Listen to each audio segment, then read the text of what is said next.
One, two, Standing go. by.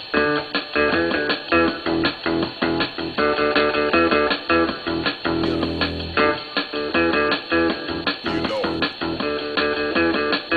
Here we go.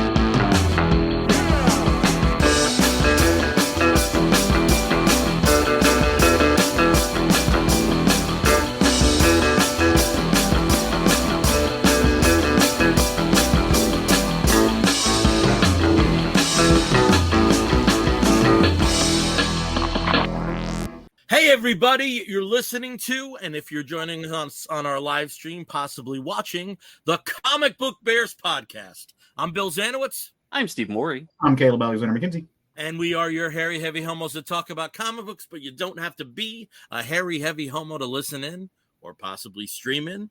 We're back with you. We did have a break last week because I was in the midst of my insane concert season that's September. It's so weird because it's like, you know, I don't know what it is like in other markets, but in New York, they've always tended to make a big deal about Rocktober. Yeah. Like October's, there's like nothing happening. September, you could see a good show every night. It's insane. The shows that I'm missing just because of time and finances. You know, any other time I'd be seeing, but it was nuts last week. But so that's it was my fault that we did not have a show last week. I apologize, but I really don't.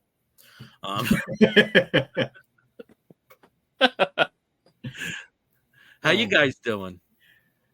I am glad to be talking to you guys. So I know you missed because you had concerts to go to. I would not have been able to be on last week. I had an event for work. That's right. You did too. Yeah, that's right. Yeah. I had kind of back-to-back events, and I've got one next Thursday as well. And so lots of like work things happening right now. It's been very, very, very busy. We've had some stressful family things happening, but in a family thing that's not stressful, I'm now a great uncle for the second time. My niece, for those of you who know me, love all my nieces and nephews, but my first niece is like a daughter to me. I've got her name tattooed across my back. She's my baby. She is now mama again. So she just gave birth to a beautiful little baby boy, and cannot wait to get to go. Just like I've already met him, but he's little and frail and tiny, and I need to put my big mitts on him and just love on him when he gets a little bit bigger. So I'm excited. Okay, so with being a great uncle and a gay uncle, you're sort of like a two-pronged uncle. I'm a grunkle. Okay. Grunkle is what, so Jason and I, for our niece who had her first child last year, we go by grand uncle, so she's our grand niece. Yeah, so we're grand. Definitely grand grunkles. But it's just grandma seizure. It was grand. So funny. Yeah, it's funny you say that. For the first great nephew, I jokingly call him my grandfew. And when I'm in like baby loving mode, because I've got two greats right now. I've got a 1-year-old nephew, I've got a 1.5-year-old niece, and so we've got a lot of babies in the family. And so I jokingly say I'm in pawpaw mode, like full blown pawpaw mode. Like I'm just in it, like let me be embracing the grandfather of it all. And just, is that a gray hair? Dude, I'm getting, like, you can't tell, but I am definitely getting salty and peppery. I'm starting salty, to see maybe more coming through. It happens to the best of us, I can say. Yeah, my dad was like fully cotton topped by the time he was like 42. And I'm about to turn 37. So my dad, by the time he was in his early 40s, had gone the Kenny Rogers route.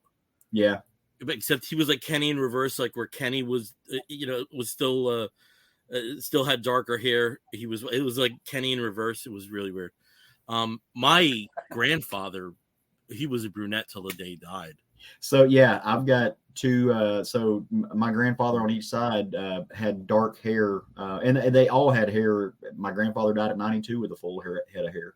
Yeah. And then the other grandpa died in his 80s, and he had dark hair still when he died. Yeah. So we'll see. You know, either way, I'm good with it. I don't care. Yeah. So There's always a bottle that'll fix it. So yeah, I mean, like if you don't say, you know, Steve and I are seeing each other next week in Baltimore, and who knows? I'm if not jealous. have a little. This might not be gray anymore. You know, we'll see. I don't know. You're gonna go for the blue. You're gonna go full blue. Yeah, that's not happening. Yeah, that's not happening. Well, actually, you know who else we're gonna see next week? Brian Newberry. Yeah, we will, or y'all will. Yeah. I got excited on your behalf. Yeah, well, Hey, there'll be a time bringing- in Baltimore, just not this year. And excited for you know, a bunch of other people that we know are going to be there. Yeah, it's going to be a good time. I want to get out to Baltimore, man. Like You'd love it. You'd I hear absolutely great love it. things. It's the closest to Heroes you're going to encounter. Yeah, without heroes. Yeah, and it's you know, the names are different enough. I think. Would you agree, Steve? Like, there's I mean, there's some there's people a different group, a different selection. Sometimes people who are like from the West Coast or the middle area, who don't get out to Heroes will get out to Baltimore. Yeah, and vice versa. So there's usually not a lot of overlap. You guys also Baltimore tends to have a couple. It's not a full sort of like MegaCon, WonderCon kind of thing where you have a lot of celebrities, but there are a few known nerdy celebrities like John Wesley Shipp, who will be there, among others. And the celebrities that they do have, there's always a tie into comics. Yeah, like when they had the Agents of S.H.I.E.L.D. actors a few years ago, or Linda Carter, and Linda Carter actually had a concert at the show. That wasn't one that I went to. I think the farthest they've strayed, and even then, it's not too far, was Peter Mayhew in terms of guests 1 year. But it's almost always somebody. If there's almost always a very direct comic book relation, and it's a great shopping show. Whether you're into like new works or original art or the old stuff, it's a really good shopping show. And Steve, like for once, both of us are gonna have our cars, so we don't have to worry about it. Okay, here's what I want you to do though. Here's your challenge, right? Make Brian buy things. That's your challenge. Because I don't know, like you guys have been to cons with Brian Newberry. He doesn't buy stuff very, very much, but he is fantastic at spending other people's money because he knows what we all like. And so he'll go ferret out things that like back issues, and he'll just send everybody pictures. Oh, I found this over here. Here's a statue that you want. Hey, you like this page? Here it is. Right? Like his like spends thousands of dollars of his friends because he knows our tastes. So your challenge in Baltimore, make Brian Newberry spend money. Okay. For himself. For himself. I'm laying the gauntlet down. Okay. I've only been able to do it once. He and I met up at a con in Memphis, and he was finding stuff for me, and I found a very nice statue because he collects a lot of statues. Yeah. And so I found a statue that I made him buy that went home with him. Okay. Awesome. All right. Well, cool. I guess we should transition. Oh, I also have to ask you guys, y'all feeling good post-debate? Yeah. Yep. Yeah, with an asterisk. Feeling positive. Oh yeah, I mean it's going to be that way until everything's tabulated, and then even then, who knows? But yeah, feeling good. I didn't actually watch the debate, but I feel good about what I heard about the debate. So yes. Well, that was interesting because with the prior debate, I shut off 14 seconds in. I just had a bad feeling, and this one, I mean, I had popcorn. I had, I had big grocery bag of I had popcorn. comfy socks on. I was all good. My only thing with it though, and I keep preaching this to everybody I can make listen to me, mainly because I'm a big Debbie Downer, is we've been here before, right? We've been where we had a great debate performance, where we were all very assured of our candidate, where we thought that there was no way that anything could happen. And we got very complacent. And we also didn't pay attention to some really deep warning signs. So I don't think that we can afford to do that again. So I keep telling everybody, keep donating when you can, keep pretending like we're 5 points down in the polls, keep telling everybody and your brother who is not locked in to that guy, who's even remotely questioning, or maybe not talking about anything, maybe they don't even say anything. Those are the people we have to convince to get to the polls. So like, that's what you have to do. Like, you don't go after the people that are not going to change their minds. You go after the ones that are wavering, and the ones who may not vote at all. Like, those are the people you have to go grab. So do not get complacent. This is, that's my only message to anybody that's interested in politics and our survival at this point. So, just don't get to feeling too good about ourselves, because we've seen what happens when we do that. But in response to the current state of our nation, we're going to harken back to a simpler time on this episode. Or at least what is in our heads as a simpler time as white men. Yeah. But as queer men, that's something a little bit. There's a caveat everywhere. Always a caveat. There's a caveat everywhere. So because some of us were so busy, and for once it wasn't me, but it sometimes necessity breeds something novel. And so what we're going to do on today's episode, because I knew this was something that Caleb was rereading, you're actually reading the first time, right? This is the first time you dove into something, and he'll tell you what it is. We're going to be tracking some of our favorite stories from the Silver Age, things that we really think you should be seeking out from the age of comics that basically started in 55 with the debut of Martian Manhunter till the start of the Bronze Age, which is, always kind of debatable when that starts, but usually it's recognized as sometime in the early 70s. So we're going to be talking about these series. We're going to be telling you about the creators that were involved, some of the backstories with the creators involved. And I think one thing I feel, whether it's, quaint or still on edge, these are still valuable reads today. I think, if you read them in the context of the time that they were created, that's one thing. There's enjoyment on that level, but also there's strains that, that feed into the current day. And it certainly was a really exciting time. We all have Silver Age related shirts on. Steve has Peacemaker, which was a character that was created in the Silver Age at Charlton Comics, which now moved on to DC. Our boy Caleb has his favorite Namor, who was actually a Golden Age character, but was reinterpreted for the Silver Age. And I have a collage of Marvel characters. And I think it's indisputable. I'm the biggest DC head in the world. And even I will admit, Marvel had it all over in the Silver Age.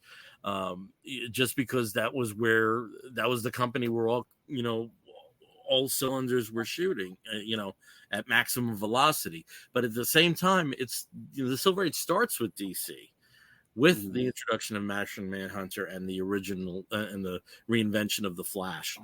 So, they're shaking hands. And if you believe Stan Lee's bullshit stories, supposedly the creation of the Fantastic Four was tied into the success of the Justice League of America. You have to take that with a grain of salt, and the story of a golf game, but at the same token, both companies, of the big two, they're both at their best when there's where there's real competition, and the Silver Age was known for that. So,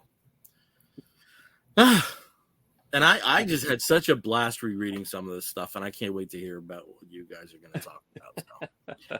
It's fun, right? And so, as the youngster in the group, a lot of this stuff is for me, and I said I went back and read something kind of major and monumental. for the first time. I'd read bits and pieces of it before, and obviously the legend of what it is. It's funny. I've read more about the creation of the thing and the history of the creation of the thing, and I've never actually read the thing. You know what I mean? And I'm trying to bury the lead a little bit, but it was interesting going back and reading this stuff. Like you said, is some of it dated? Yes, obviously. Your comics have changed immensely in the way that they're written, in the way the dialogue is presented, in the way that the pages are formatted, in the way that they're laid out. I mean, just there's a lot of stuff that's changed. But there's a lot of people who wonder, why would you go back and read that now? Read modern comics, they're less dated. But I read books from the 1800s. I read books from the early 1920s. Some of the best stories come from that. There are stories and there are works of art that and narratives that if you read them, they're dated, but they're the building blocks of our culture. Mm-hmm. And I think that's why. And when you read these things from that point of view, and just for sheer fun, like there were moments in reading what I'm going to talk about here in a little bit where the analytical side of me, the part of me that wanted to break down these stories and really understand the mechanics of them and stuff just went out the window, and I felt like a kid in underoos, like sitting down on the floor reading really fun, dynamic Saturday morning comics. And then I would read something and I'd remember, wow, this was written in 1963, and these things would not be invented as we know them for another 20 years. And there's almost a Nostradamus effect to them, mm-hmm. right? And so there is some ingenious in that, and there's some foresight into science fiction becoming science fact, and that's also cool, right? For me, to go back and look at that years later, it's kind of like watching James Bond movies where he's got like the intercom watch and stuff like that, and now I'm wearing a computer on my wrist, right? That's neat because it is the reality of the world finding some type of connective continuity mm-hmm. to the things as they exist now, and that's interesting to me. Mm-hmm. Steve, I think of the three of us, the one that probably is the one that is I don't want to say the least versed in this, but you're not somebody that I normally would associate with ages outside of modern or whatever we would call copper, whatever the hell, and forward. So copper, aluminum, this is stupid. Aluminum, platinum, titanium. I don't know. I think the big thing for me is that for the comics that I enjoy, like my starting era is, I would say, late 70s, early 80s in terms of story complexity. Mm-hmm. And I think when you start looking at Silver Age, a lot of what Silver Age is setting up introductions. I mean, you're introducing villains, you're introducing powers, you're introducing, potential, future plot lines, things like that, but in a very simplistic way. And, it's great, again, for introducing kids. And I think this is kind of one of the things where, when you look at how comics today, for the most part, are geared towards an older audience, the Silver Age was the absolute opposite. Mm-hmm. And part of that was because we're looking at the start of the Comics Code Authority. Right after the Seduction of the Innocent in 1953, 54, I think it was. Mm-hmm. This is where the Silver Age pretty much starts, is with the Comics Code Authority mm-hmm. being put on comics, because the idea for most people in charge or whatever was that comics are for kids.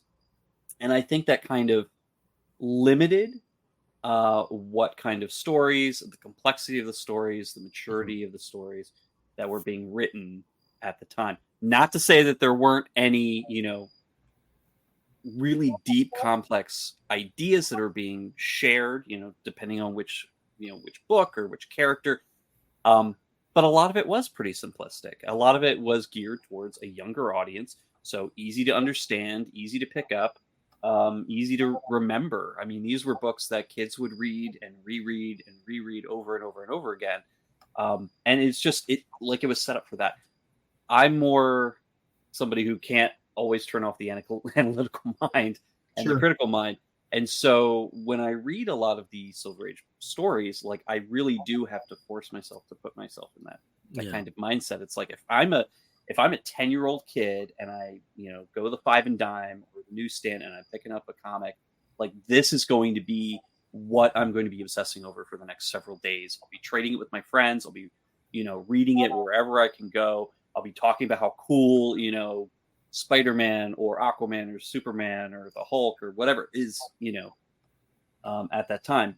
I haven't really been that kind of kid. Mm-hmm. So like it's kind of having to really force me to do something else with my comics reading. But I love camp, and Silver Age is nothing but like the birthplace of comic camp. So I mean, Batman 66 wouldn't look like or wouldn't be like it is without a lot of the inspiration from the comic stories that came before it. But even with, and I'm so glad you brought up the Comics Code Authority, because even with the constraints that they had, we do see things that come into the Silver Age, like the introduction of soap opera, especially Marvel. And you see the introduction romance comics of character complexity.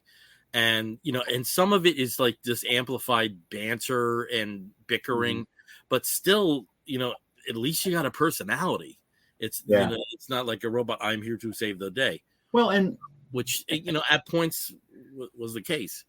Well, I mean, when you think about when you're thinking about DC versus Marvel, I mean, DC in the 50s, a lot of those stories are pretty much like, hey, I am here to save the day. Let's figure out how to save the day. And Marvel, but at the same token, there's nothing wrong with it. Like you think of a 60s Superman story. Let's say that there's a sea monster in the bay in Metropolis. Okay. Modern day comics, you would have a 2-issue lead up, the story of the monster, who placed the monster there. Is there a historical precedent for this appearing in Metropolis? Does this harken back to something that took place in 1888 that was never fully explained? But what are the psychological underpinnings of a monster in Metropolis Bay? In a Silver Age comic, there's a monster in Metropolis Bay. So, well, not to say that they didn't explain the origins of the monster sometimes, which would usually be about 1 or 2 panels and involve somebody saying, "My evil plan involves a monster," and then. But I think with the the early part of the 50s, with superhero comics essentially being dead, just revolving around a handful of characters. That there was a vibrancy that it was a great injection of vibrancy and color. But I think the inventiveness is great. The simplicity that you guys are talking about is absolutely there, right? Across the board, there's a simplicity, and I don't know that simplicity is the right word. Maybe there's just a low barrier for entry there. But at the same time, and on the same token, there's a lot of subversion going on there, and you're going to hear some names. I mean, obviously the two that we're going to hit on repeatedly are Kirby and Ditko, right?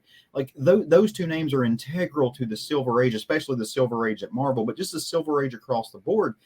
And if you go back and read that work, it's incredibly subversive. It's not simplistic. It's got a surface level to it, but look at what they're dealing with, right? They are literally dealing with the birth of the atomic age in the 60s, right? They're going back and kind of revitalizing that for a mass market. These are things that were happening in World War II and after that, but now they're dealing with it at a time where you can go back and pick up and read it, right? What is radiation? What does the space race do? Major geopolitical issues, right?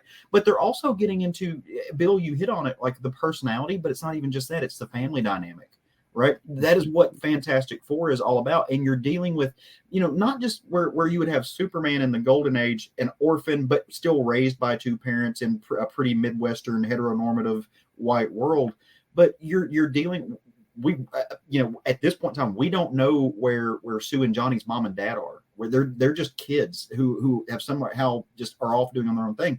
Also major for a woman to be able to do that at that time. That was, women couldn't even have credit cards at that time. And Jack and to a degree Stan is playing with that and showcasing themselves, linked to Reed, but there's still an independence there, right? You go to Spider-Man and you're dealing with a single parent dynamic. That's not even a parent, right? It takes that orphan trope, but even in the orphan tropes, you still had a parental figure there, or at least a duo there.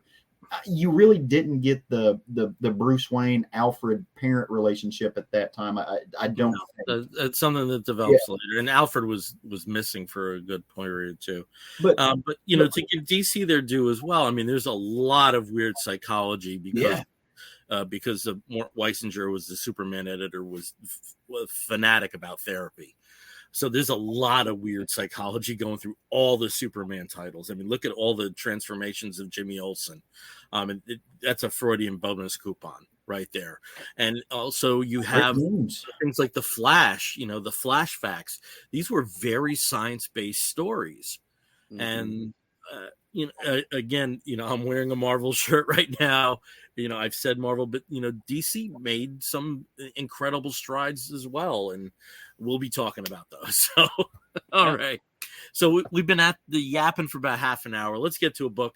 Let's get to the book that set this all off. Caleb, tell us about something you're reading that you enjoyed. Yeah. So Bill, I find myself in a weird spot where I'm having a moment that you are well aware of, right? Like where modern comics and stuff are just, there's nothing that's really grabbing me by the shirt. There are some amazing titles. I've got a bunch of stacks in there of stuff that I'm letting stack up to read.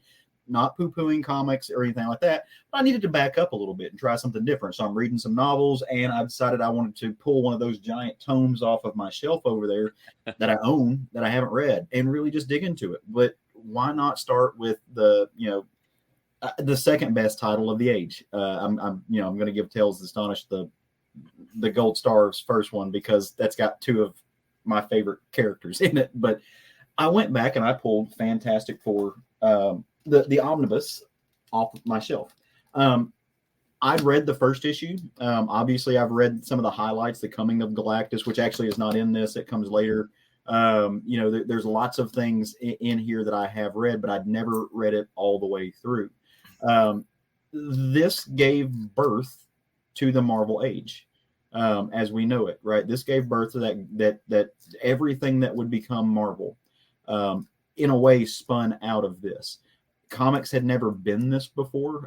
And if, again, to borrow a quote from Bill from a few minutes ago, if you believe Stan's bullshit, this is the time where he had gotten incredibly frustrated with writing comics, with working for Timely and Marvel and all the rest of the companies and stuff, and really not being able to do what he wanted to do, and following the dynamic of, his cousin / boss for years. And so he was going to quit, right? He was going to quit and go just start writing, I don't know, obituaries in the Post or something. But his wife said, no, if you're going to do this, then write the story you want to write. If you're going to quit, that's fine. You can do it, but write the story that you want to write. So he went to Jack with an idea, and Fantastic Four is what spilled out. Again, that is a very simplistic way of putting it. There are tomes and tomes and tomes of books that actually talk about the creation of the idea of the Fantastic Four, what the initial seeds were, whether or not it was Jack, whether or not it was Stan. There's books all in that shelf back there where people are making the argument that Stan Lee contributed nothing to the birth of this, to the idea, which I think is bullshit. I'm not one of those people. I think Stan Lee said it was ridiculous, and that was yeah. I think that I think it is likely more to be like a 75-25 dynamic where Stan had the bigger ideas and that Jack Kirby. It depends where in the run. Fair. I think it was much more 50-50 at the outset. I think Kirby's visual ideas kind of took over. Yeah. With the Inhumans and Galactus and Silver Surfer. During that period, and also Kirby had a tremendous leeway in terms of plot. Mm-hmm. So the way I've always said is Jack was never as good as he was with Stan. Yeah. Just read one issue of Eternals or Devil Dinosaur, and that proves my point. I'm sorry to the biggest Kirby fans in the world, but it's the case. The guy was not good with dialogue. Great with the overall concepts, but there was something about the distillation of humanizing the characters that was a bit lost after he left Marvel that first time. And he's somebody who needed an editor in a bad way when left to his own devices. I mean, if you want to go read the Fourth World stuff, there's some amazing seeds in there, but they did not culminize in the best writing ever to come out of that. Right? I've read some Commandy that I think is really, really good, but I've also read some of the Fourth World stuff that Jack wrote, Andrew, and I'm just like, I don't understand how this got published. Other than it's pretty, because it's not good. It's not good at all. But on the counter to that as well, with the possible exception of the first 38 issues of Spider-Man, Stan was never as good as he was with Jack. At all. Nope. So, and I actually have a similar relationship that I'm going to talk about later, involving two other creators. Not exactly on the same plateau, but an interesting. I think I'm going to raise some interesting points. Yeah. So talk about Fantastic Four. Yeah. So like I said, I read this for the first time in the omnibus form. It's Fantastic Four Volume 1. Collects, I think, the first 1 through 30 in annual number 1, written by Stan Lee and Jack Kirby. And there's no story in here that I think really showcases. The first story to me is one of the best ones ever, right? Because it really takes you and plants all the seeds for where we're going to go in this, with the weird and the wild and the wacky and the family dynamic. And you get these really crazy fight scenes. You get these the galactic rays, the development of the powers as they're growing. You meet the characters. It's not really what we would call or think of today as a getting the band together kind of issue, because they're already kind of together. It's more so just meeting their powers and feeling them out together. But it also is the first time that we meet the greatest character in all of Marvel Comics, in all of Marvel Comics history, right? The one who really set it off, the one who set the pathway, and that's Mole Man, right? Like everything else pales in comparison. We get that first introduction, and we get this idea of Subterranea. We get this idea of larger than life monsters. We get the idea of there being something behind the veil that's done all that. And obviously, I'm being tongue in cheek there, but just that setup alone forces the juxtaposition of science versus nature in a way, right? It forces the juxtaposition of Marvel Comics being these light characters, these bright characters, these hopeful family dynamic characters, fighting a guy who's lives underground and has moles for friends, right? Or little mole creatures for friends that he takes over. And he forces that juxtaposition forces them to come together. It forces, the introduction of Reed being a big brain. And it just goes wild from there. We meet people like, there's just so many. You get just the layout of all of these weird and wacky and wonderful characters. You meet Dr. Doom for the first time in the first few issues, and that, to me, that meeting is one of the biggest moments in Marvel Comics. When we first understand who Doom is. You don't meet Namor for the first time in here, but you see those first meeting of those characters. You see the flood of New York, and you see just how big these characters are, and just the injection of this world into our world, right? Where it kind of blurs the lines. One of the things I was thinking about as I was reading this is not too far after War of the Worlds comes out on the radio. I mean, there's some time there, right? But when was War of the Worlds? 1938. There was a hell of a lot of time. Okay, right, but less time. Okay, less time between then and now than when I read. Everything is like that under that parameter right now. That's what I'm trying to say. Right? I would not consider at that point within like 24 years. Yeah, just 24 years. I get what you're saying, Caleb, though, because that would have been something that would have been, a creative pop culture moment, in both men, when they were younger, not kids, because of course, Kirby went to war. He was in World War II, but where I'm going Stan as well. I mean, but they would have been pop cultural. It would have been, of the moment. In 1938 when they were Where I'm forming going with your that understanding though of is creativity. H.G. Wells did a radio show using, that is very pop culture, but is very fictional, but used the real world, and it was so textured with reality that people legitimately thought it was real, right? And I think they borrowed some of that to show the actual landscape of Manhattan. They talk about flooding the streets of Manhattan. They use the buildings and stuff that are there. Yes, there were 24 years and there's a space and time, but there are still things that they're using to inject where it gives it kind of real stakes to the people who are grabbing this off the shelf and reading this in a way. I don't know that anybody actually thought this was real, right? But I think that they are playing with that idea, trying to bring it down to a ground level and earth level to where people are like, okay, we've got some real, this is the world that we know, right? This is playing with the world that we know, and that's a baseline. And everything else comes up from there, and we can deal with the magic and we can deal with the science behind it. And there's tethers to that to where this could be real. And that to me is a very interesting concept. And then you get into these, you meet Super Skrull, and it's these, again, the space race and what's out there coming at us and what are our existential fears of that. We meet the Impossible Man, who is just, no one knows, like he's an extra dimensional being.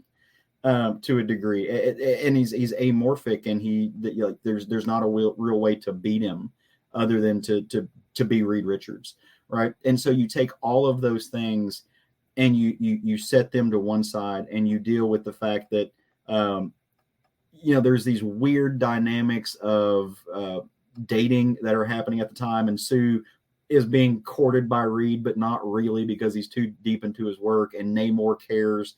The brothers up there. The Thing has this very, we meet Alicia for the first time, and we get this idea of people who are, disabled being in relationships and dealing with the fact that he has body image issues and wants to return to something that he used to be. But if he does, he won't be who he is anymore. Like, the thing that makes him special will go away. And is he good enough?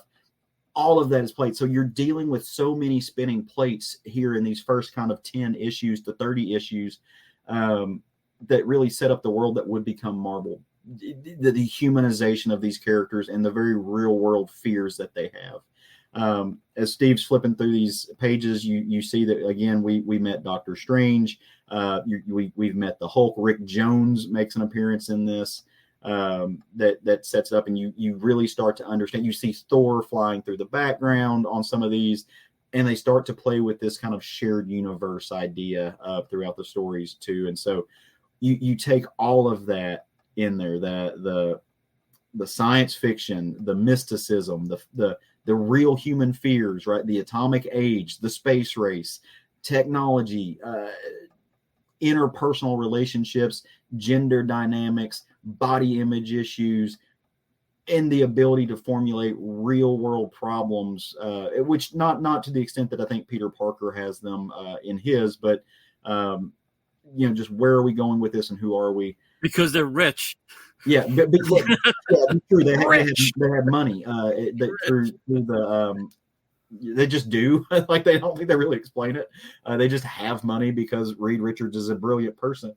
We meet the Molecule Man as that's coming up here now, who, it's funny reading the Molecule Man then and then going and reading the Molecule Man now, as we understand science and molecules differently now than we did then, and seeing what's changed. But again, these are creations that are on the cutting edge of the time, right? To really trying to understand what's happening in the world around us. These were people who obviously were reading more than just the Sunday morning paper, right? They were interested, and they were digging through what was going on in the world around them. And I think that's wonderfully displayed on the page. It's just, this is it. This is where everything began, man. And if you read that, it's kind of like being an archaeologist in a sense, a literary archaeologist, to go back and see what was happening. So I had a wonderful time reading this.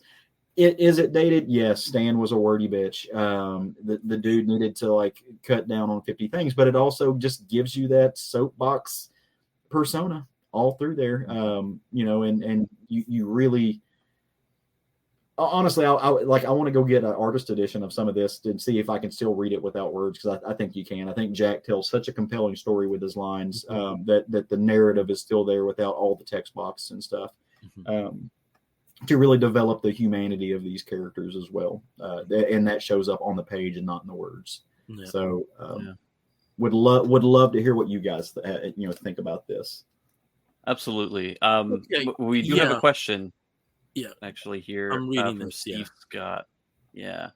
In this age of comics, what difference do you think it made that DC based its characters in fictional cities and Marvel placed its characters in the real world of New York City? Well, I think it was major, and I think that goes back to something which was an adage that really isn't applicable in these days, but for a long time it was, in that DC was the characters that you would want to exist, and Marvel was the characters you would get if superheroes actually existed. So I do think that the reality component of actual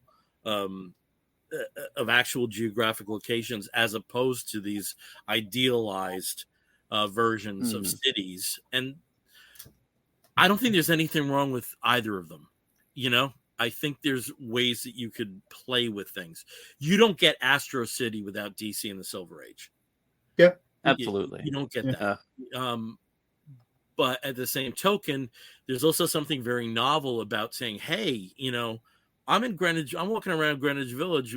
Where would Doctor Strange's sanctum be? Where in Midtown would the Baxter Building be? So I do think that rooting something in geographic reality was very important, very vital to Marvel's success. Not only that, but at the same token, I don't think idealization and fictionalizing cities is a bad context either. Just look at Opal City and Starman. Yeah. Opal City is, apart from Jack Knight, probably the greatest character in that run. So I think there's pluses to both, but I do think that Marvel's reliance on real world geography was key to its success. Kind of goes back to what I was saying a minute ago, though, and making that H.G. Wells connection and the idea that this could happen and this tethers this to our world. Very cognizant of the fact that today is the day after 9/11, right? But if I make the statement that Metropolis attacked by terrorists, okay, it's Metropolis. If I make the statement that New York is attacked by terrorists, major difference in the way that you interpret that and the way that you feel that. And I think that Stan Lee and Jack Kirby understood that, which is why they rooted this in the real world, right? They wanted kids, especially, but people who read this period, they wanted kids to think that this had real stakes, right? Real dynamics. They wanted to relate. It's why they brought real world problems in it. But again, I very much, especially, these were men who were both involved in World War II to some degree. They were both in Europe at one point or time or another. I think they were both. I know Jack went overseas for a little bit in his regard. Jack definitely did. I'm not sure about Stan in his service, because I know he was mostly assigned to the writing corps. Right. I'm not exactly sure. Yeah. But again, to that, these people were both veterans. They were both veterans, and they were both involved in a war to where they heard things that we would never think of. Right. People are bombing London. Right. Like you have to shut the lights off. They understood that, like, what was happening when you hear reports of real world cities getting destroyed, having these major things come at them. And I think they injected that in a very serious way, in a very conscious way, to make this real world cities and root in, especially in New York, which was at that time just the seat of culture and the heart of everything. And arguably still is, although I think we've spread it out a little bit. I do want to say something that we do have a couple of follow-up comments from Steve Scott as well, but to your point about New York sort of being the center of American culture and like this is where all arts and whatever comes from, I think for the vast majority of Americans, though, who didn't live in the tri-state area and were like a quick drive away from the big city, I think there's still also a small element of fantasy there. Because New York is this giant, fantastic thing. It's what you see on your TV screens. It's what you see in the comics. As like this is the big shiny city. Like this is something way outside of a kid growing up in Southern Illinois is ever really going to see, or in Arkansas. Like it's like it's this fantastic place. It's mythical in its proportion, in what's there. You can see all this. And, I love how you mentioned Astro City, and I could do an entire episode about Astro City. Love it.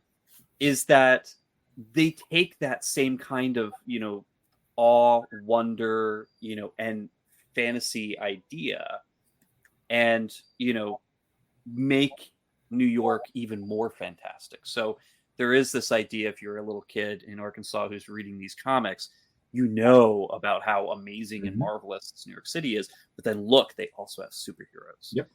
Look at what they're so important that all these massive world supervillains, or even, the King of Atlantis are coming and like trying to destroy this city specifically because it's so important. Yeah. But and it's just, Steve, you also had stories, particularly Spider-Man and Daredevil, that were much more street grounded. Because of absolutely. the areas that they were, and in some ways, but it's still part of that fantasy, because there is there's a hyper stylized version of suburbia in Queens. Mm-hmm. There's a hyper realized version of the ghetto in what was Hell's Kitchen at the time. So, do you guys remember the movie Adventures in Babysitting?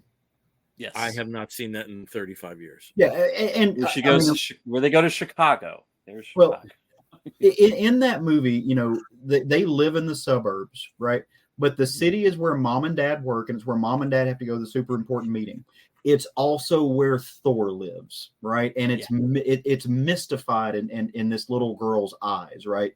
Because she is just, and that to me encapsulates exactly what you're talking about, right? It is a real thing. It's a real place. There's stuff that goes on there. There's human beings there too, but it's where the magic is as well, right? In these stories from that little girl's mindset, as she reads about it, she carries a little hammer around. She got her hat, that to me, I love that moment because I go back and watch it now and I'm like, that's it. That is it. That is the magic there, right? It is these buildings that we know, but also that's where Thor is. If I could just comment about a few more. Sure. Go ahead. I've always wondered, is Gotham supposed to be New York or Chicago? I always thought Metropolis is Chicago because of its proximity to Kansas. I also love the take that. Let's go to the next one. Metropolis is NYC during the day, and Gotham is NYC at night. There was also, at one time, they were operating that Metropolis was everything that was below 86th Street, and Gotham was everything that was above it. So you did get some wealth in there, in Upper Manhattan. But for the most part, it was a dangerous territory.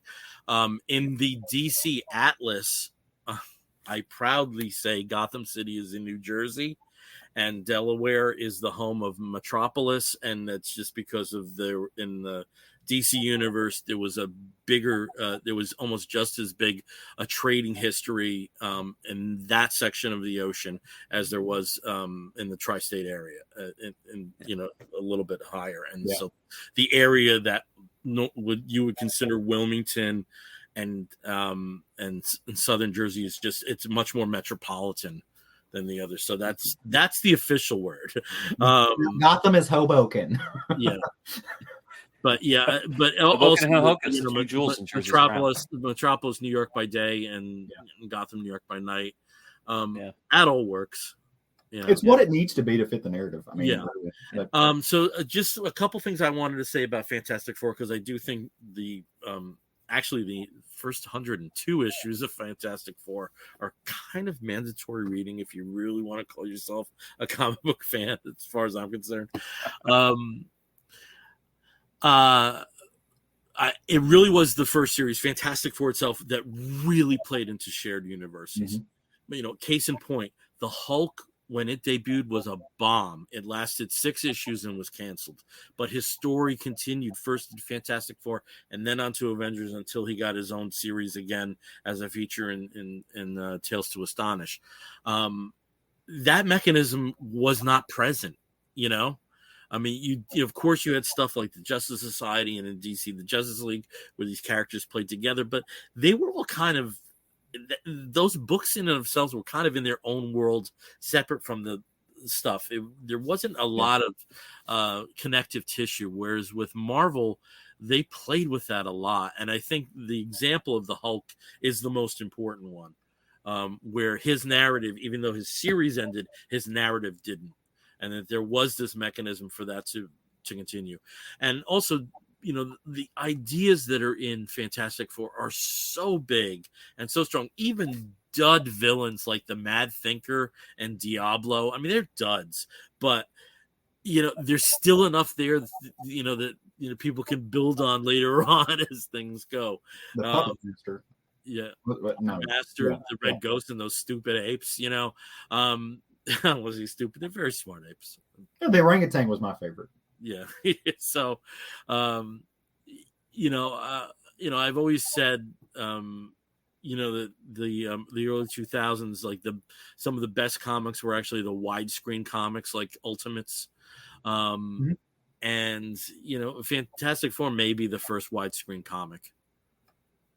You know, with it, you know, especially, you know, just after, and it's funny, it just hits just after that omnibus where the ideas get so broad that they almost can't be contained in a page. But so there's some big Fantastic Four. Yeah, they were a great vehicle for introducing every concept that became kind of and to endemic tie of other the concepts universe, together too. Yeah, cosmic. Like you can have cosmic, but you can also have magic. You can also have, you know, I mean, that story, there's a lot of stories that space is an element, but one of the most touching and it happened at Yancey Street, which is, you know, as street level as a story can get. Yeah. Well, I love that even that, just the dynamic of Yancey Street, right? Where and there's a part towards the end of the omnibus where it culminates and, you know, Yancey, you know, the whole city is getting attacked and the Yancey Street gang side up with the Fantastic Four, because if anybody gets to beat on the Hulk, it's going to be them, right? And you know what's funny is, and what I love that they included in this omnibus too, is they still have the letters columns. Comic nerds have not changed. Comic nerds from 1963 are the same as comic nerds in 2024.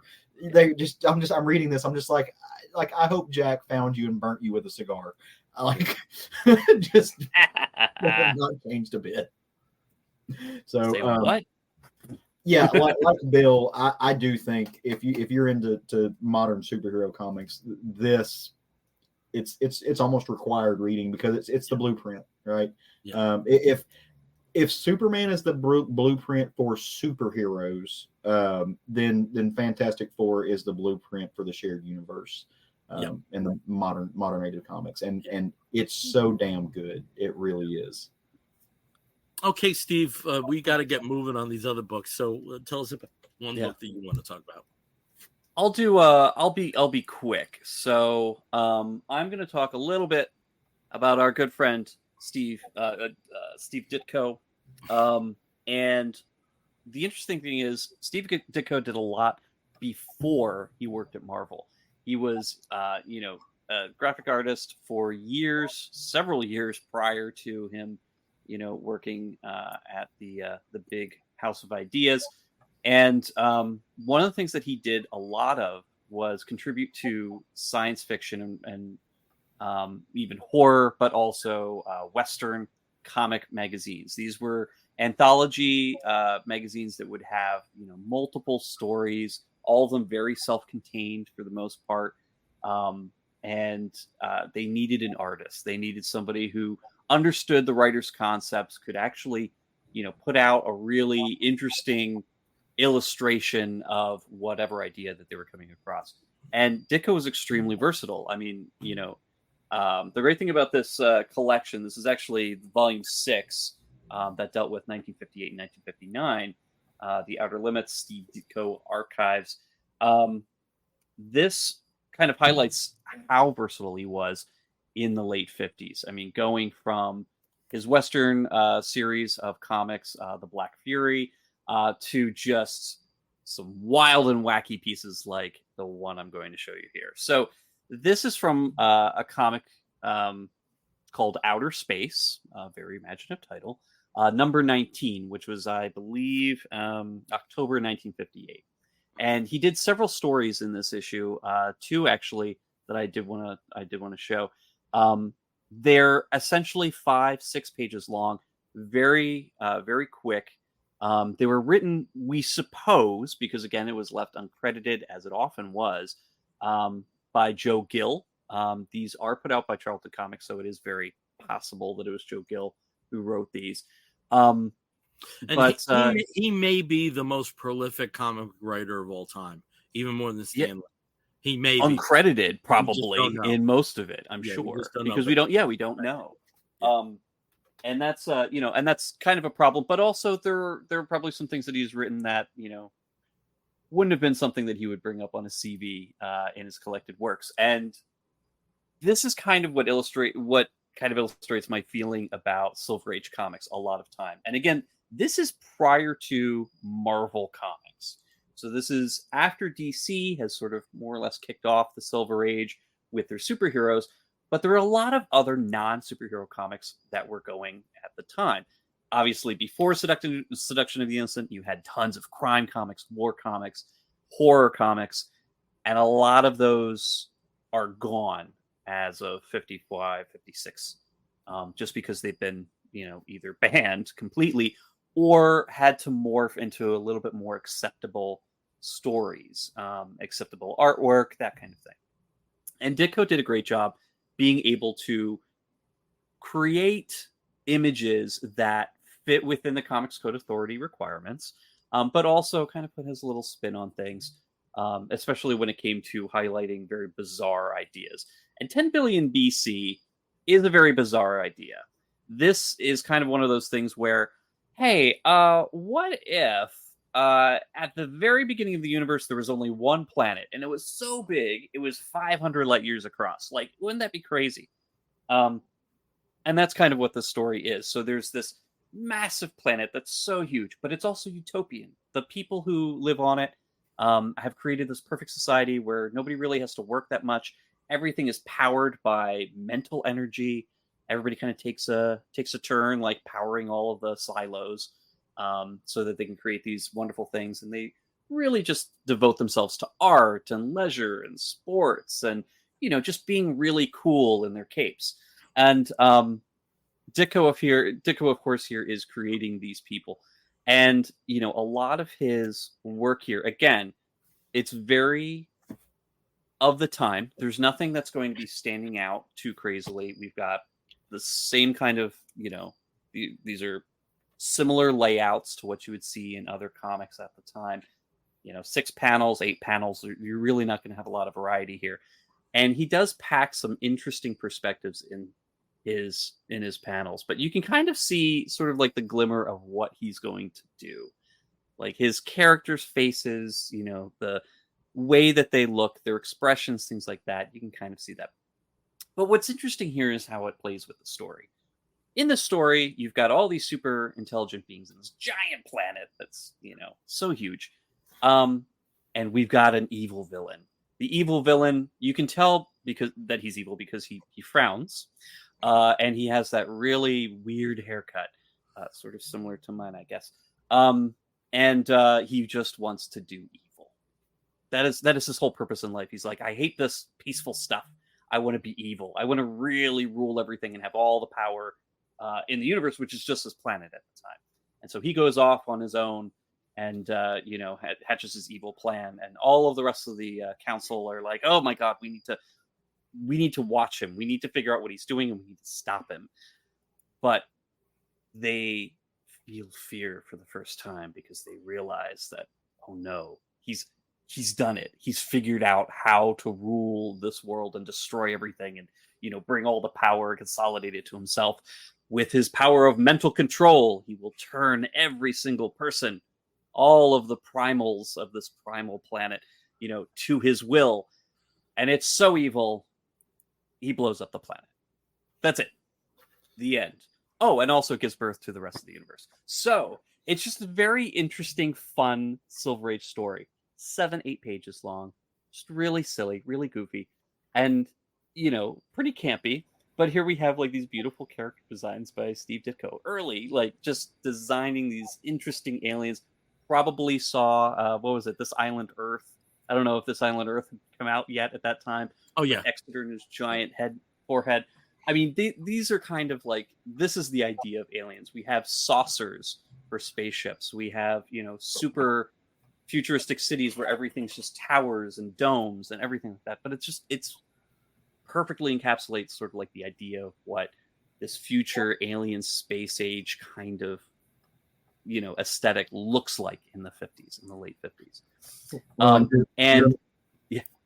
I was going to say your mention of like the mental energy and just I'd call it mentalism really plays into the he was reading Dale Carnegie at this time, and it gets into the idea that eventually led him to kind of accept not adopt but to accept and explore Randianism and that sort of thing too in this.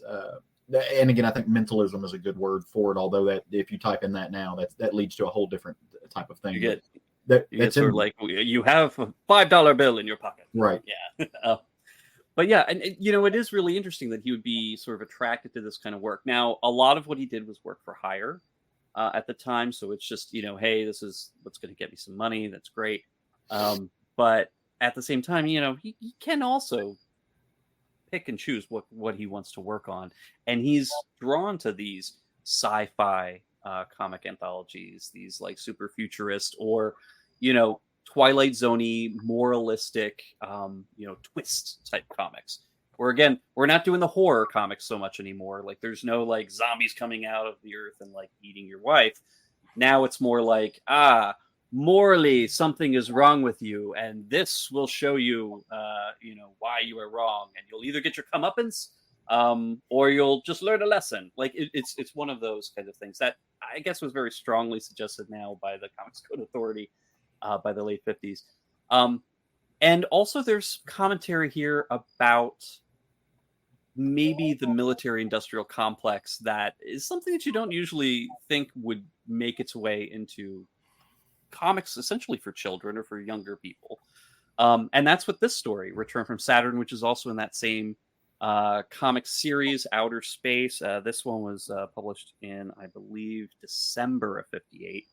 And again, this is a story where nothing really seems amiss. I mean, it's introduced again, sort of like, oh, this is about 25 years in the future. We know that there are aliens out there. What will it be like in the future? And so Ditko gets to draw kind of like very modern for the time clothing and cars and more or less buildings. But somehow Earth has created a super hyper spaceship that can go 500,000 miles an hour and sends some astronauts out to Saturn. We don't exactly know why. They're going out to Saturn to see if there's any people there and just some explore and come back. And the time they come back, they all seem to be in very happy spirits. Everything's really great. And of course, they're taken to the military hospital right away where this general, his first things out of his mouth are, now then tell us about Saturn. Are beings there that can be easily conquered by our world government? And you're like, oh, okay.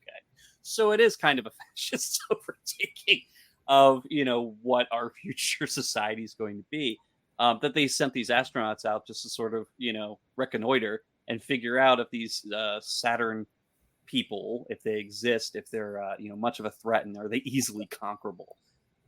Which is really interesting. So that sets up this sort of dialogue between these astronauts that have come back and really loved what they saw, and the sort of evil, government, mostly military government, that's kind of like, okay, well, how can we use this to our advantage? And so there's not a lot of action in here. So it's mostly it's panels of people talking to each other, and just how they appear, and their faces, their features, just sort of like, okay, well, these astronauts are well adjusted and very happy because they've actually experienced a society of peace and love and hope. And here's our world government, very much the American government, essentially. And all they're thinking about is like, what can we exploit? What can we conquer? What can we control? And, the astronauts show that they've learned how to create matter from thin air. And of course, the idea is, okay, we'll need you to create weapons for us so we can take over Saturn. And the astronauts are like, no, fuck you. We're just going to go back to Saturn. So peace. we're out, and they just disappear. They teleport themselves back to Saturn, where they can live happily ever after, presumably safe from the frustrated world government of Earth. And this kind of tale, again, this is sort of something that you would think is a little bit more subversive. Yeah, there's no forehead like a Caleb. I'm going to put this one up here. Yeah, ain't no forehead like a Ditko forehead, because a Ditko forehead don't stop. And these are the guys who aren't the giant, 50 billion year old, primal aliens. These are just normal humans with very high foreheads. But yeah, it is kind of a subversive idea for late 50s for a children's comic, or at least a young person's comic, to kind of dig at the U.S. here. This is post-war U.S., post-Korean War U.S. We still, there's still that idea of like, this is the superpower, we're top of the game. The future is basically one of our dominance, and what creates that dominance is military superiority, technological superiority. Everything is up because we're at the top. And this here is kind of an argument. It's like, that's not the top. That's not, what we should be striving for. We should be striving for peace, harmony, like post-scarcity, very Star Trek ideas here. Possibly could have influenced Gene Roddenberry several years down the line. But this is just sort of like, hey, if you want something, you need to build it and build it towards peace, and not towards, domination and, mastery and that kind of thing. Which again, something that Ditko, I think later on, obviously, when you start looking at objectivism and things like that, there is an ideal that like people need to strive for betterment of themselves. Like they need to really, work on becoming the best version of themselves.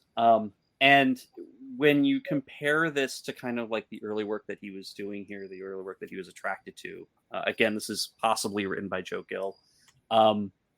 It's a little bit different. It's not, hey, let's better ourselves completely, like let's better ourselves idealistically, as opposed to sort of like, let's show strength, let's show just like pure power. And so you have like that, you definitely have that kind of argument going on here. It's like, what is ideal? What is the ideal here? And the ideal is peaceful and and prosperous through peace. But anyway, as Bill is giving me the hand signal, I guess I'm pretty much done here. So I will give my baton over to Bill. We got a lot to go through, so yeah, I'll give my baton over to Bill, because Bill, I know you've got a really fun one here that actually something but also I think it's also very important to say that with the stories that you highlighted, we're not too far off from Captain Atom, right? With Ditko, which starts in 1960. So there's a lot of these ideas that permeate, and again, that's also another Joe Gill co-creation.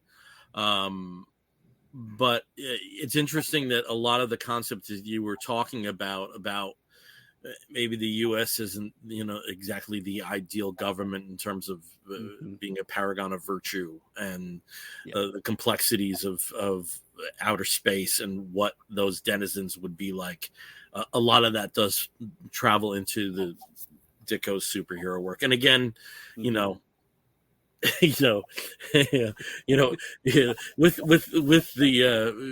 the seasoning of objectivism and other theories. I think he really does. He's able to develop himself a little bit further. I mean, like artistically, yes, but also what he's attracted to drawing, and then also what he brings out in his own writing, based on what he's,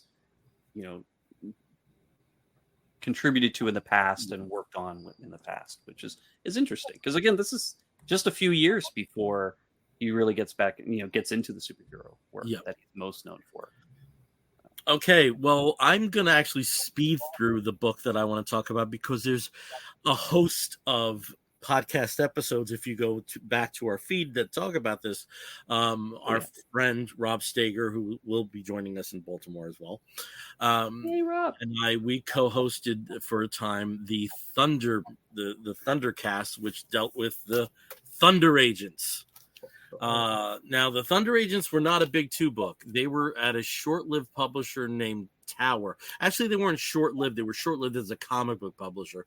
They were far longer in operation as a paperback publisher of prose novels. But they did dip their toes in comic book world, and in dipping their toes, they enlisted the services of a number of top artists. Among them, Steve Ditko, but also artists like Reed Crandall and Gil Kane, and most notably, as you might make out here, Wally Wood. Wally Wood was really the primary creative force behind Thunder Agents. Now, you notice here we got the T period, H period, U period, that. So one of the most popular series, television series in the 1960s was a spy-oriented series called The Man from U.N.C.L.E. And they took that idea of the secret agent, which again, was very popular in the 1960s because of James Bond. And they created the Thunder Agents, which were, and I still can't believe I don't know this by heart, the higher United Nations Defense Enforcement Reserves. So what the basic storyline is at the beginning of Thunder Agents is that there is a group under the earth called the Subterraneans, led by a leader named the Warlord, that want to take over the surface world because their resources are being depleted. Some of this is due to pollution.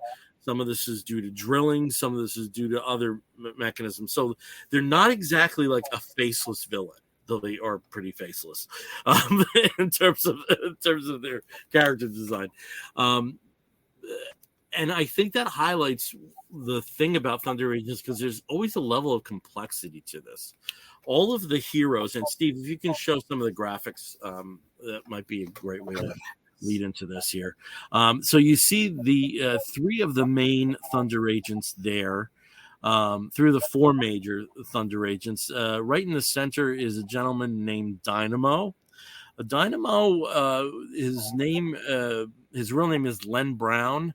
He was essentially an accountant for this group, and somehow ended up as a superhero because the belt that he's wearing basically fused to his physiology and gave him superpowers, but only for a time, only for half an hour. The gentleman to his left is No Man. And No Man was a scientist who was dying, but before he died, he was able to implant his consciousness into a robot. But on top of that, for another level of complexity, he could bounce it from robot to robot to robot.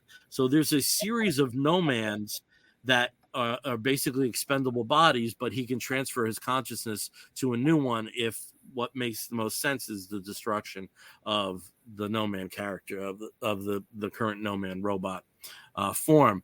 Over to Dynamo's right is Lightning. Lightning is a super speedster, but there's a problem. Every time he uses powers, he starts to age rapidly.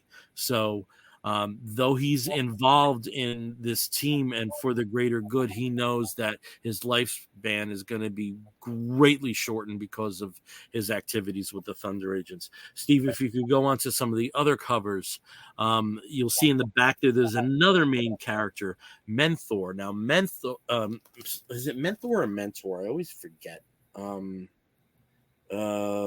Jesus Christ, Mentor. I was right. I didn't have to double check that. It's Mentor. He has a within his costume, the headpiece also has a helmet and gadgetry. Now, the interesting thing about Mentor is he was originally a double agent. He was actually an infiltrated spy from the Warlord and the Subterraneans to spy on the Thunder Agents. But because of the circuitry and what it did, he actually turns good. So there's all kinds of complexities there. Steve, if you can keep going there. So here's the Thunder Agents, the main team, and they're bolstered by the Thunder Squad that are not superpowered costume heroes, but are part of the overall reserve teams, and their stories are actually some of the more complicated and most politically intertwined. Steve, if you can keep going. The original red shirts. The original red shirts. You beat me to it. I was going to say that. You mentioned that. If you look at these characters, one of these characters dies before the series is over, and it's a real death. It's not, again, Marvel had this with, the revelation that Bucky Barnes died, and also Uncle Ben. Those were the two traditional characters that you could not resurrect. Yeah. But Thunder Agents had it for a hero. And for one of the main heroes in the book, and it's actually a really touching sequence in the story, and it's also a story of sacrifice. And I'm not going to tell you who it is because you got to read the books.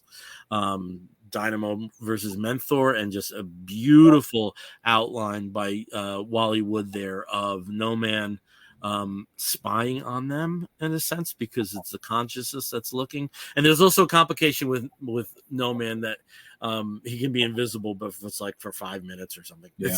There's so many complications with these guys. If you can just keep going there, Steve. Beautiful shot here of Dynamo Wally Wood at his best. God, he's good.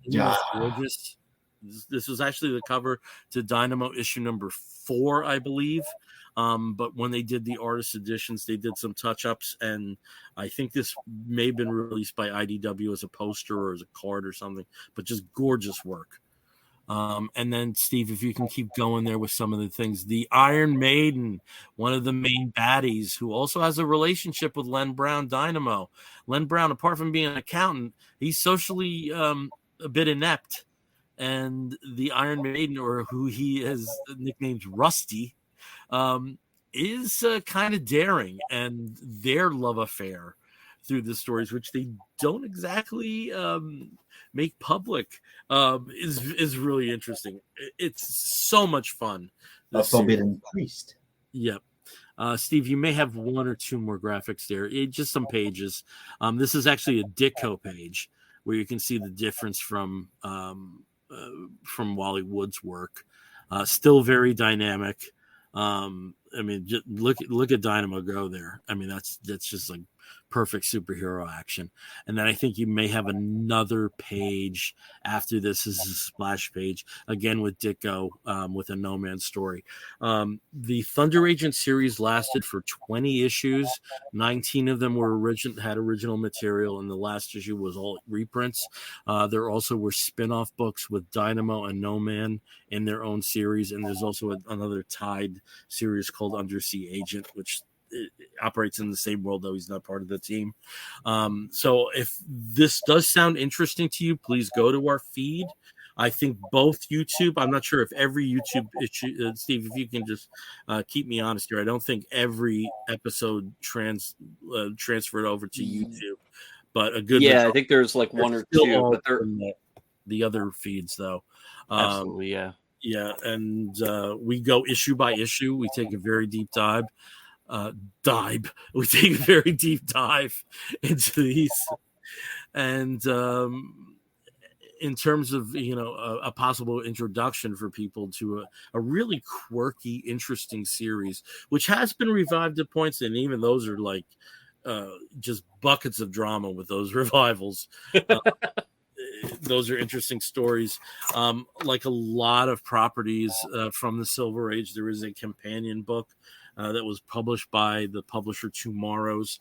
And if you would like to seek this out, the Thunder Agents Companion is invaluable with stories and unreleased art, original art, goes through the entire history through 80s, 90s revivals up until the second DC revival. That's when I'm not sure if that's ever been updated, but it's one of my favorite series of all time, and just it's Silver Age as hell, but at the same token, there's quirkiness that you do not find in other series, and I like it. And if you listen to our podcast series about it, the Thundercast, you might like it too. You had me at Wally Wood. Yeah, That's all it takes. yeah. Have you ever read this stuff? I have not. No, I need to. God. Yeah. Okay. There was a beautiful series, the archive series from DC. Mm-hmm. When DC had the license, they issued a beautiful series with all the 60s materials and one of the 80s series because it was unauthorized and it was a way to like lock the rights to it. Yeah. As the 7th volume.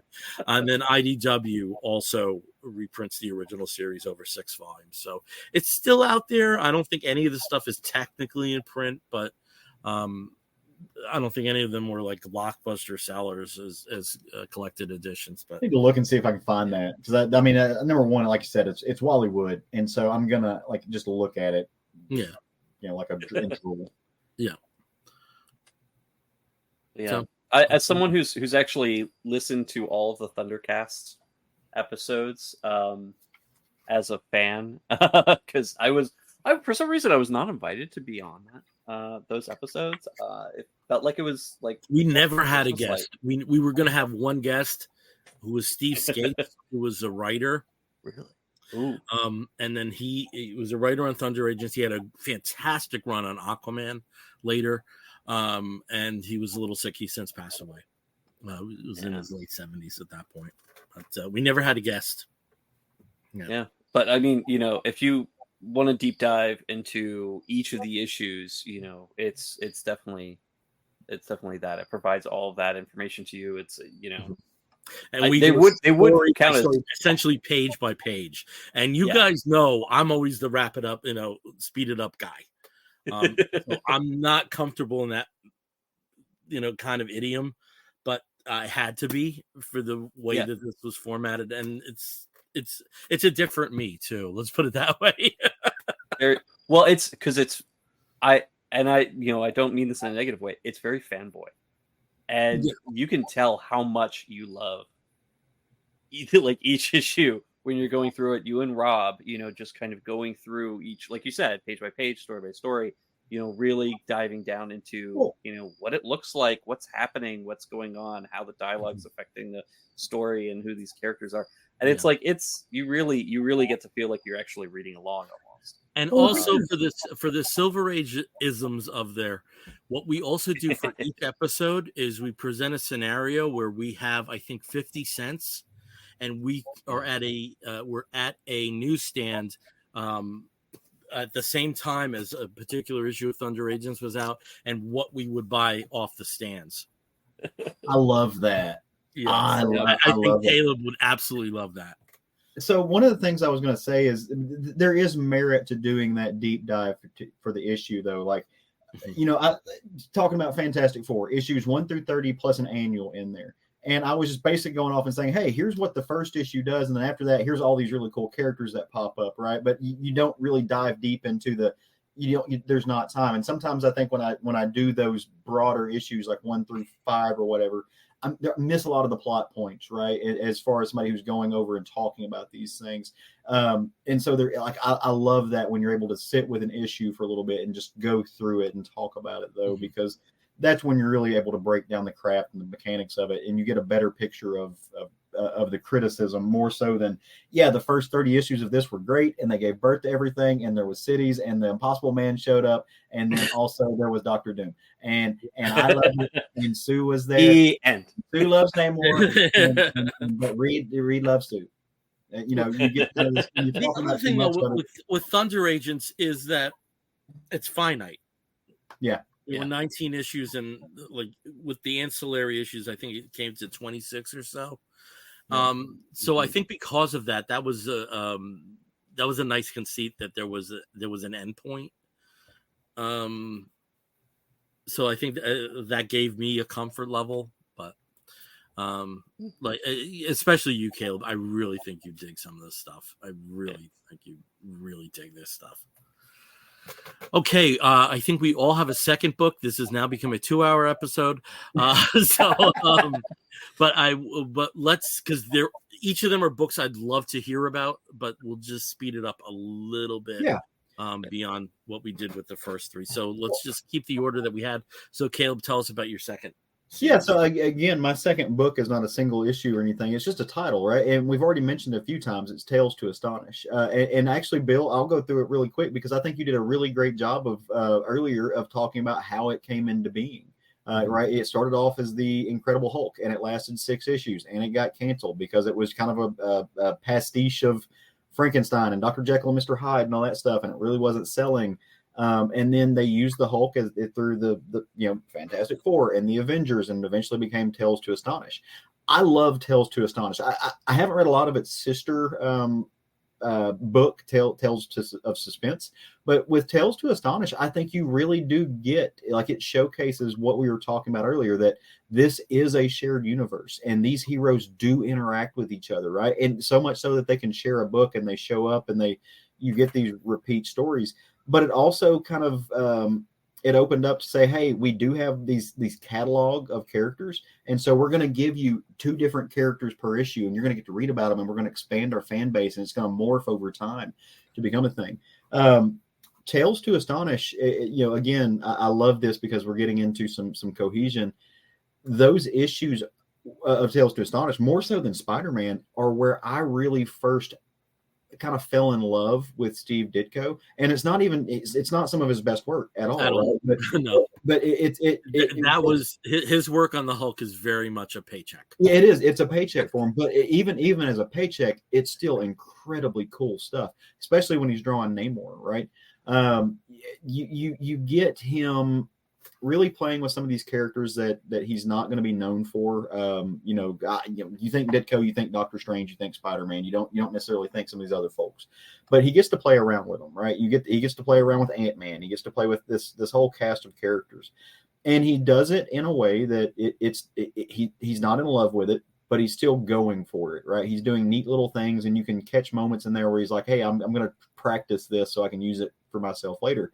But it's the bulk of the Ditko that I've read, right? And gone back and look at these things. Then now later that I've gone back and read most of Spider-Man, or all of Ditko's work on Spider-Man, read a ton of the extra stuff that Steve is talking about, where he is more interested and he is more involved in the dynamics and the plot. But you also get some Kirby in this. You get Dick Ayers inking, and I like Dick Ayers inking all of these characters and stuff. So we're some of the most fun, just, you don't have to memorize this stuff, but we're going to go for it, right? We're going to give you fun adventures in New York City, in and around that area, with these heroes that are tangential to these other stories that don't necessarily have their own main line at the moment. And for a Hulk fan, I've got all the Masterwork stuff over there on my shelf that a lot of this shows up in. It's where a lot of the Hulk gets fleshed out, right? More so than he ever gets. There's a lot of those character pillars of the Hulk and of Namor. As far as the Marvel versions and not the timely versions of that character goes, that show up and get kind of solidified here because it's repetition, right? We're gonna have these things and we're gonna repeat them, and so you really start to understand just the form of these characters over time. And they just don't, as we go through these, Steve is showing you some pages of these books that they just play with everything, man. It's super fun. If you can get a hold of the Masterworks, go through and read them. It's a revolving cast of characters. It's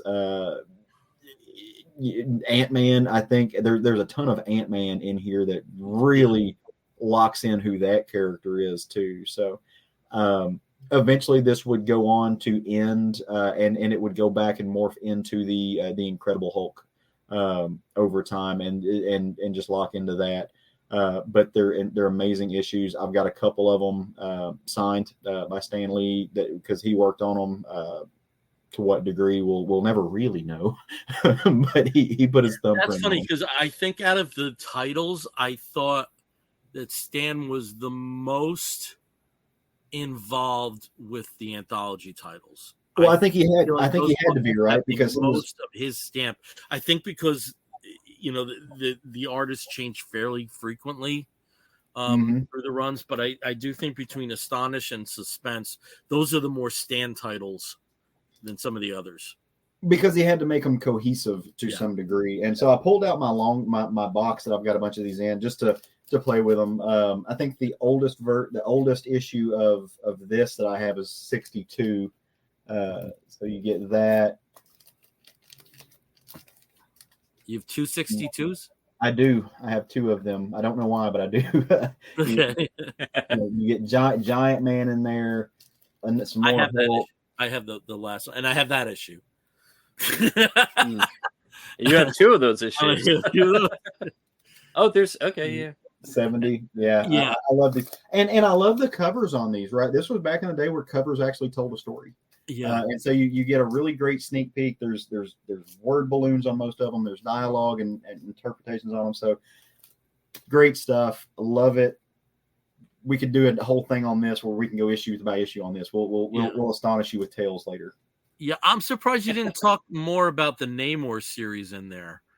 Because there's like top-notch art from Gene Colan. Yes, there is. The majority of the run there. And plus, the Namor series, like that initial arc, that's like 2 years long. It is. That goes on forever with Krang and Dorma and the political machinations in Atlantis. And though there's all that stuff going on, like Namor seems to spend half his time in New York too. It goes on it's at least 18 issues, if not 24. And you stay to your point, you start to see Namor really fleshed out as not necessarily a villain. They take what Jack did in Fantastic Four and they really loop it in and say, hey, we're going to show you the inner workings of this dude's personal life. We're going to show you why he's so angry, he's so upset. We're going to show you what he's lost. And again, you can't go wrong with Gene Colan work at all. I forget who was inking him on that. Off the top of my head, I think I can pull that up. Vinnie Coletta. Oh, well, that hurts my feeling. I forgot about that. That might be why I don't remember who inked him. The thing is, and this is, I think he'll surprise you. If Vince Coletta took his time, he was very good. If he took his time, he was very good. But he was a hack. And if he could turn corners, he would. But if you gave him, beautiful. One of my favorite color covers of this entire series. Yeah. So, yeah, you do get, and they're the main features, right? For me, the bulk of the stuff worth reading in here is the Hulk stuff and the Namor stuff. I never really cared about Ant-Man, so I don't really care about that. But again, the big seeds for other things were planted in other books, right? But because these guys had nowhere else to go, they made this home. Well, yeah, and at the time, it was like also Marvel was limited to how many titles they could publish a month because of the distribution arrangement they had. So until that was lifted in '68, just because the distributor could not deny the sales success. So that was one reason that there even were anthology books, and also another one that we're not talking about.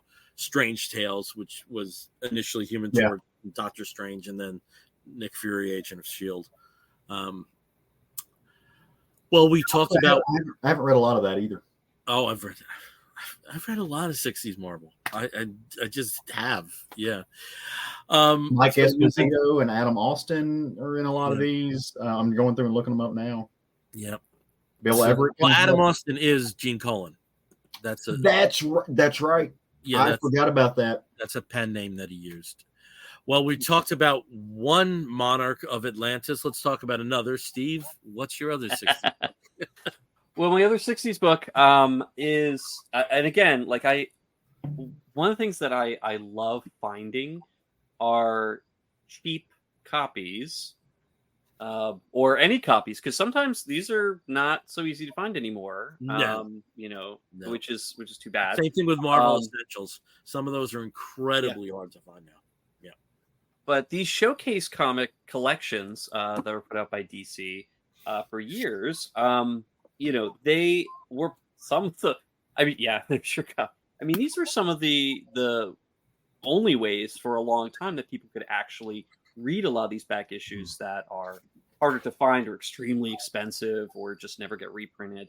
And this is great because it contains, oh gosh, how many issues? Like, between the adventure backups or 40 and the issues? actual Aquaman series, it's a host. Yeah. It's at least 40 it's issues. Huge.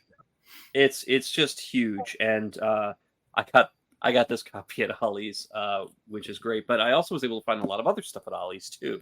And it's between this and like Martian Manhunter. But the one downside is, of course, black and white, so we don't get a lot of the color. But I was able to find the cover of the little story that I was going to be talking about. I was going to be looking at Aquaman #1. This is from way back in 1962, I believe. Just to confirm, I believe it is 1962. But this was his first solo title. He had been, in a lot of other backups and a lot of other issues. I think he'd actually been in Adventure Comics mostly, but also sort of was a backup. First More Fun than Adventure, and then Showcase as well.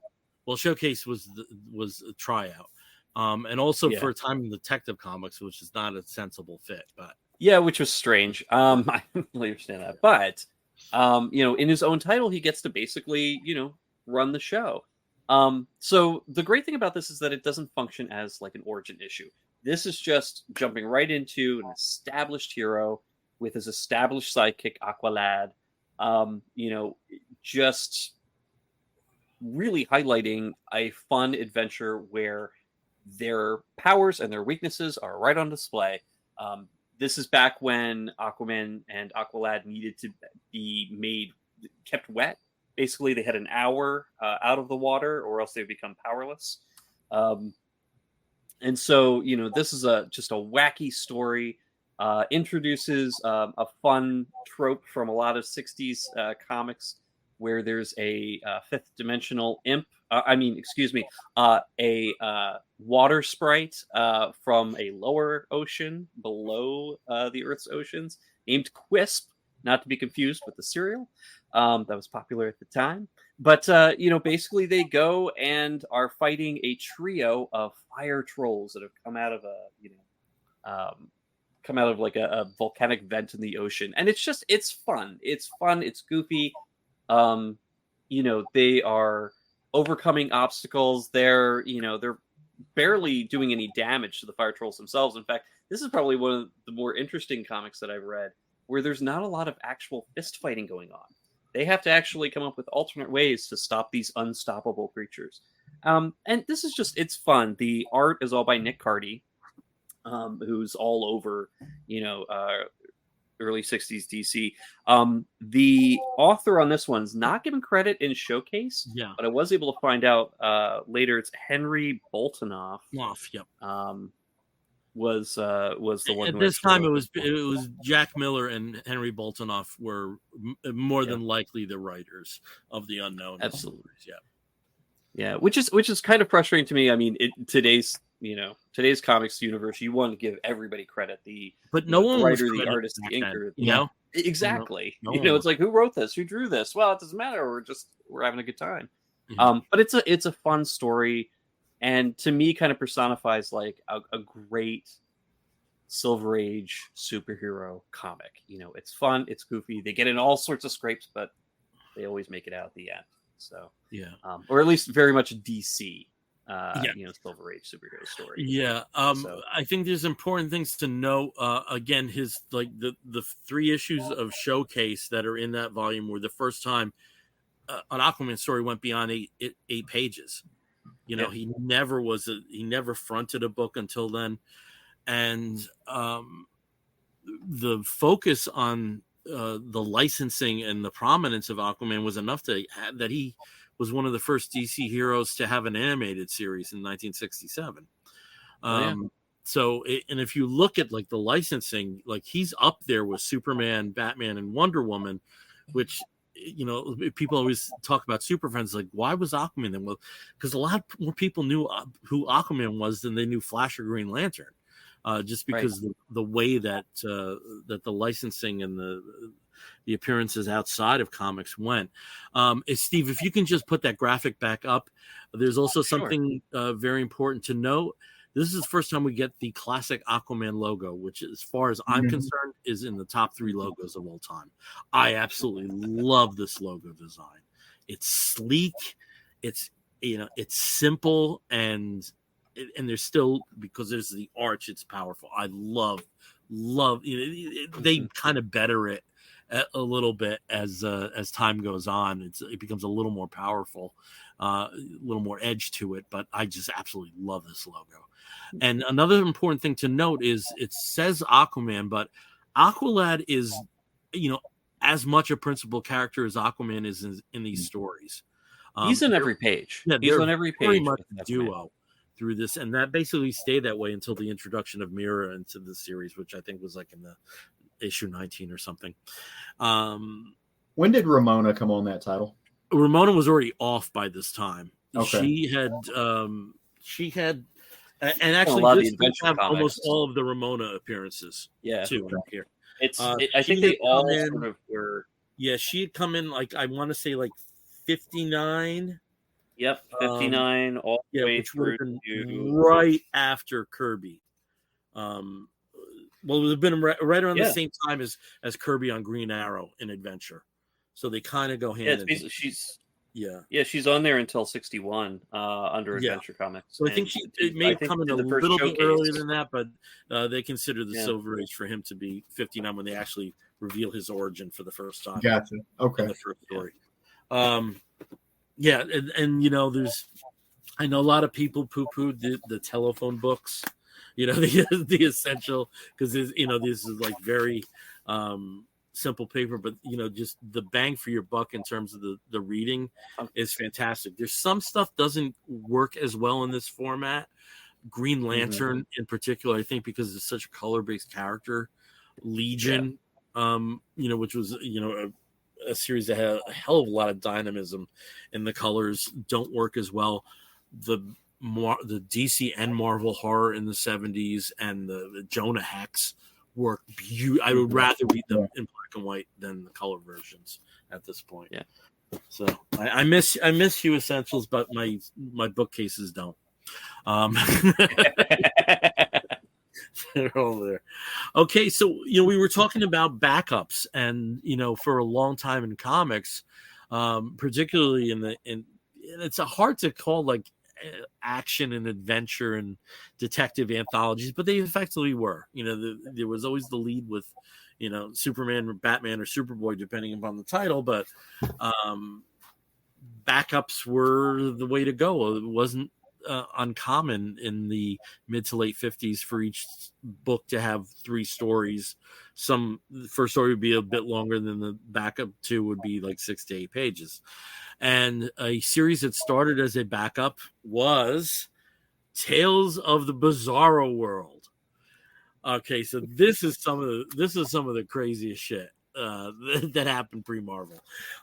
Steve, I think you have some graphics there. This is a collected edition. The series Tales of the Bizarro World only lasted 15 or 16 issues.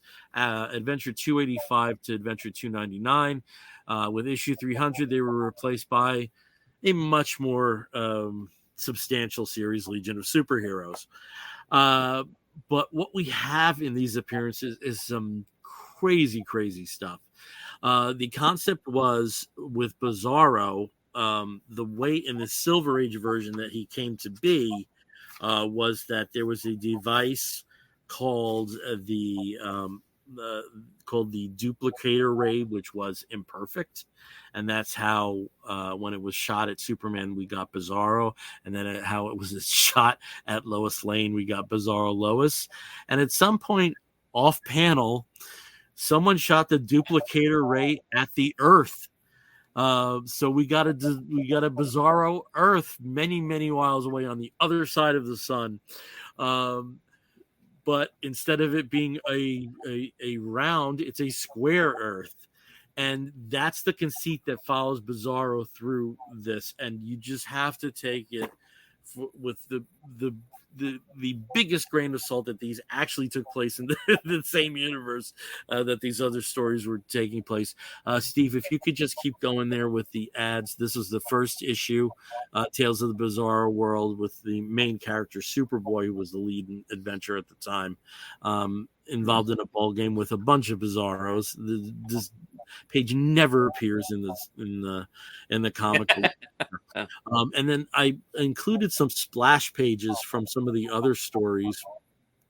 The case of this super loony lawyer, and Bizarro there is not Mary Payson. Mary Payson, yeah.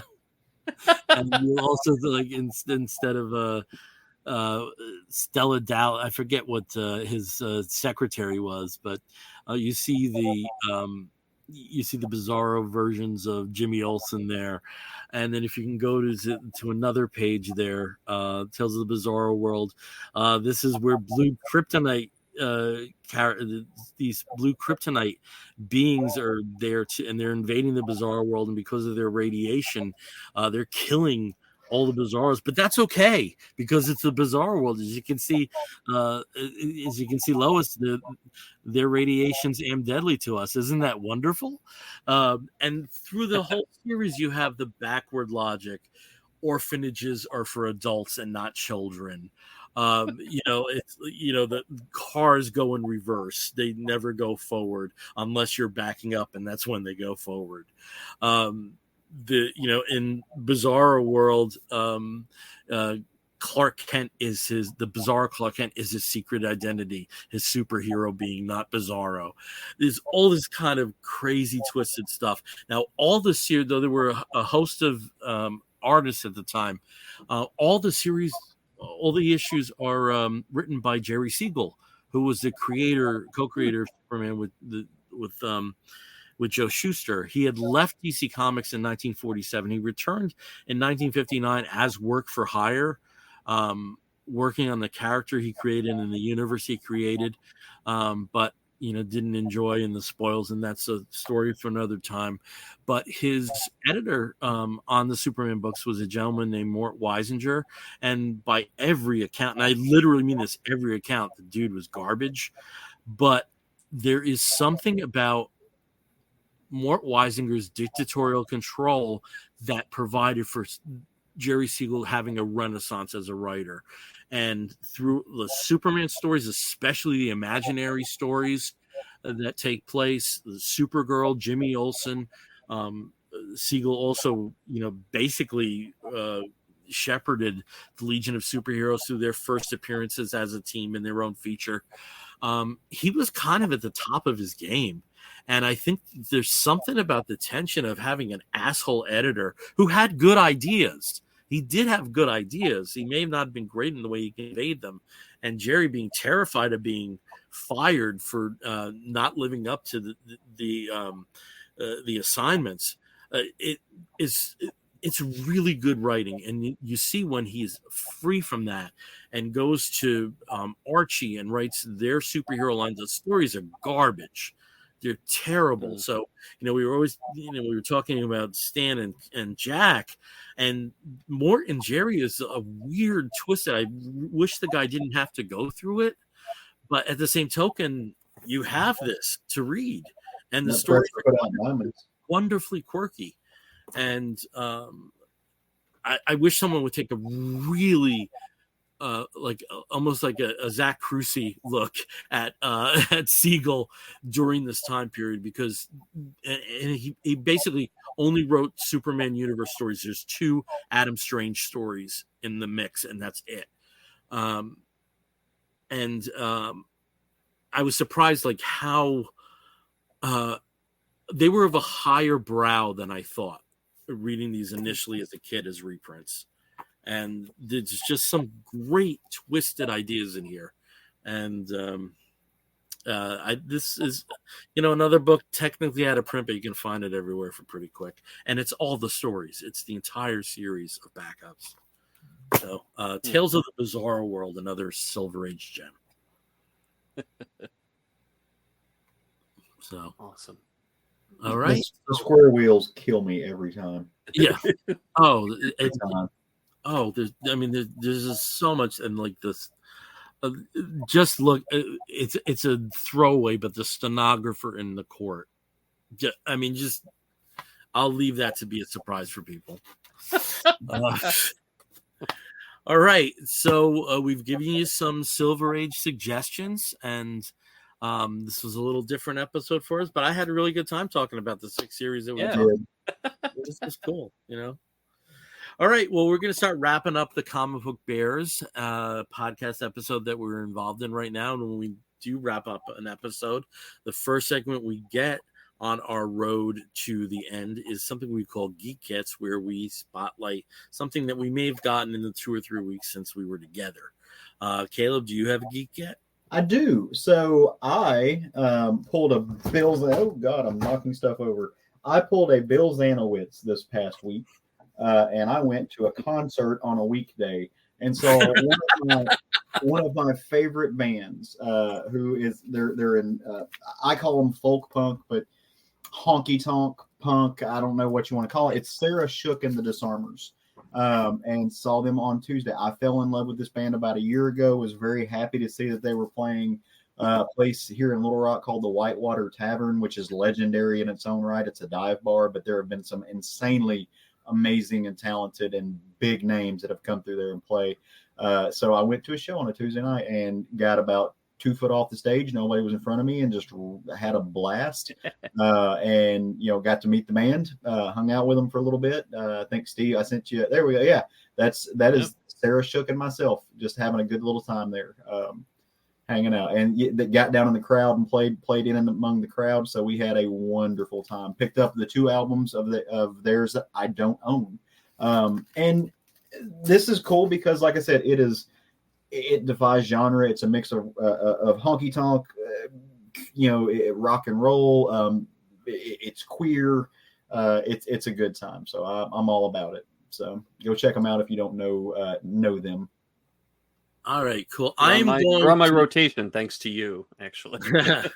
I'm going to disrupt the rotation to borrow off of Steve what he just said, and I'm going to go next because mine are also music oriented. I'm not going to go into the specifics about the band that I got to hang out with, AC/DC. You can see that in my feed, but Patrick and Glenn accompanied me to Princeton Record Exchange last week in their travels onto their Philadelphia date. I saw their date in Brooklyn.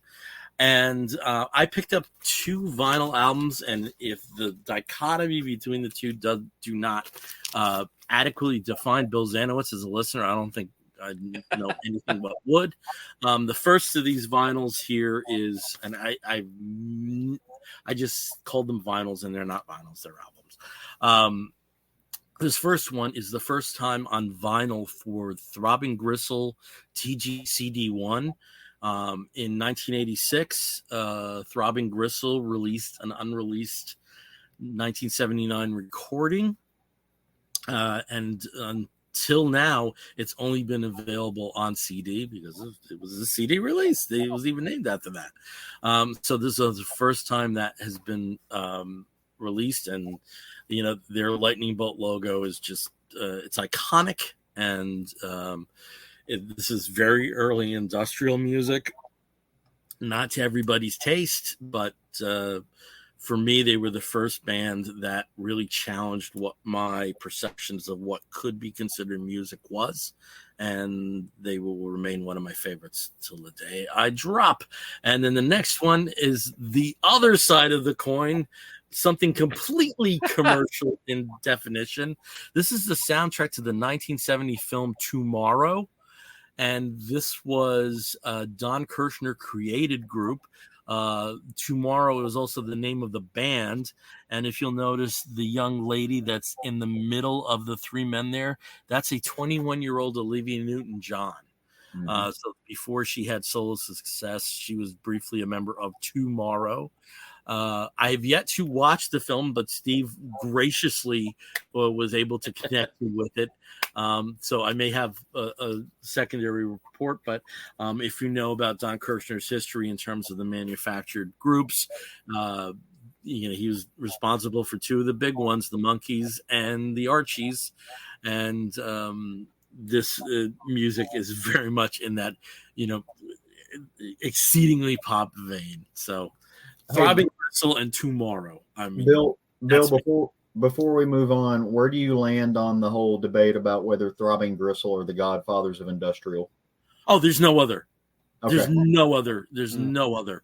And any band that has, and I don't even want to call them bands, any act that has something, where they could also like claim, whether it's Leather Nun or Cabaret Voltaire or, God forbid, White House.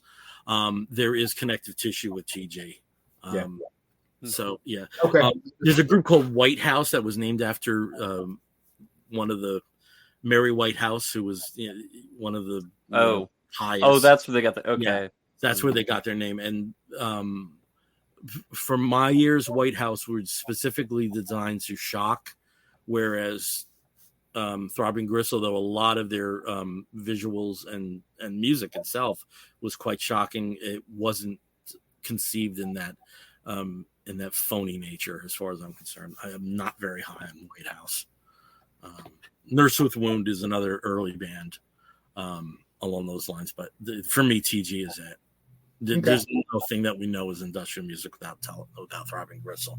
And then, if I can just interrupt, I did receive a beautiful gift in the mail from one Caleb Alexander McKenzie, and now I can proudly display my Rob Halford Final Pop. So thank you for that, Caleb. You are more than welcome. Okay. Awesome. Okay, Steve. So I don't think your Wolf of the Week are music related. So why don't you go? And I think we actually see it behind you. Well, one of my gets here is the Ultra Mega poster promoting the return of James Herron's series, big kaiju image series. It actually drops next Wednesday, the 18th of September. So Very this cool. is just promoting it coming back. I think it last came out, issues 1 through 4 was back in 2022 now. So I think we're 2 years since the last issue, but issue number 5 will pick up on that. So I got that wonderful poster from Pennyworth's. And then I also picked up an odd thing from Pennyworth's that I wasn't expecting. And that is Ed Brubaker and Sean Phillips' Houses of the Unholy. Mm-hmm. True crime, cults, satanic panic. Okay. Loved it. Well, I'm going to have to get one just to match you guys. Absolutely. We all have to have our own copy. I have to have it. Yeah. Okay. I can't be. And it's Bill. It's right up your alley. You're gonna. Oh yeah. No. It was why I didn't pre-order. I don't know. Yeah. I don't. It was just by chance that I saw. I think because I'm just not used to seeing Ed Brubaker's name in solicits anymore. So yeah. So that could be it. Also, if you look closely, it's got a young Olivia Newton-John before she was in the so. Yes, you could see her. You could see her here. She's hard to make out because she's not surrounded by 3 naked men. But okay. Now, before we move on to our last segment, which is the Wolves of the Week, we do have to acknowledge the passing of 2 individuals. That one was incredibly important to comic culture, and the other one was very important to, just basically genre culture in general. And Caleb, I think you really wanted to talk about the first gentleman, and Steve, if you can talk about it. Yeah. So David Cassidy, of a lot of fame, but planetary fame, astonishing X-Men fame. He passed away at the age of 52. I think there was some issues. I think he had a heart attack. I'm not 100% sure though. There's been different reports. I'm not gonna. I didn't know the person, right? I didn't know the man, but by all accounts, he was loved by so. I shook his hand once, and I have autographs on a few issues of Lone Ranger, which is so good. Yeah, I just he's ridiculous. I knew his lines, right, and so but I've gotten endless enjoyment from his work and the way that he was able to take and just depict these characters and create the worlds that he did. He was a singular talent. He was beloved by everybody. Did not know this, but he was actually my good friend John Lucas's best man in his wedding. So a little Arkansas connection there. Way too young, but we got some amazing work to remember him by. So just condolences out to him, his family, all of his friends. It's truly heartbreaking, and it doesn't make sense that John Cassaday is no longer in the world to me at all. But did he start doing work outside of comics? Because really, because he hasn't been I remember him on, apart from covers, was the first Star Wars arc, and at this point, that was 2015. I'm assuming he did, but I don't know. Who knows how much money he made off of the work that the Astonishing X-Men. And also, it just the covers work could have been, lucrative. Yeah. So I'm not sure. Like I said, yeah, Jesus Christ. Little girl. But it just it hurts. It hurts to have to not know that he's in the world anymore. And if I could just advocate, because it seems of the stuff that he had, fairly long runs on, Lone Ranger from Dynamite always seems to be buried, and it's a shame because I've always called it Ultimate Lone Ranger. It's that widescreen feel, and he just felt like somebody that, no matter what he was working on, he elevated the project to a certain degree. Uncanny Avengers, I think, was just that was an A-list book because of him. If you get a chance, go read Mark Waid's post about it, about his passing. And Mark Waid, I think Mark Waid was integral in making him kind of a household name in comics. But Mark Waid said, I didn't discover that guy. I just, saw art that was amazing and made a connection with him. And the next night threw his name and stuff. And I just thought that was a wonderful way to put it. He was a household name before he knew it. So just had to make the right connections. Yeah, I'm seeing cover credits up to 2024. So it may have been the case that he just transitioned to cover work. Yeah. Okay. And then Steve, if we can talk about the other gentleman. So the second person who also passed away this past week was Carl Moline, and again, very young. I think he was only 51. Okay, we're talking about a third person then. Okay. So yeah. Okay. I meant to talk about James Earl Jones. That'll be voice of Darth Vader, Conan villain. Also Doom. Put some respect on his name. I saw him on Broadway. He gave Conan what for? I saw him on Broadway. Fences. The original Fences. Mufasa, Field of Dreams. Yeah. One of the first EGOTs. Field of Dreams. Oh. He was an EGOT winner. Yeah. And a voice that Sandlot. And the voice that will live forever. Yeah. Yep, absolutely. And I did want to also mention Carl Moline when we were talking about artists, and definitely he has had his hand on a lot of stuff for the past 15, 20 years, mostly independent stuff. He did a lot with, the Buffyverse kind of books for Dark Horse, BPRD as part of the Magnolaverse, and several other series. Unity, I think, was the one that I most remembered him from in the Valiant revival from a couple years ago.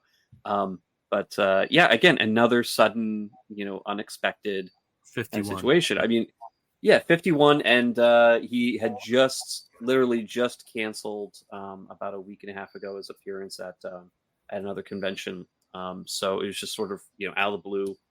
I don't think anybody knew about that. Many people. Yeah. I don't think about it. All right. Let's go out on a more cheerful note. And that more cheerful note is something we call the woofs of the week. In the bear community, if you find a fella attractive, you woof at him. And we do something very similar, or we woof at something which may be comic book related, but it may also be a TV program or a film or a charitable initiative, anything under the sun that we think you, fair listener or viewer, may be interested in sampling. I'll start as I always do with Steve. Steve, what is your woof of the week?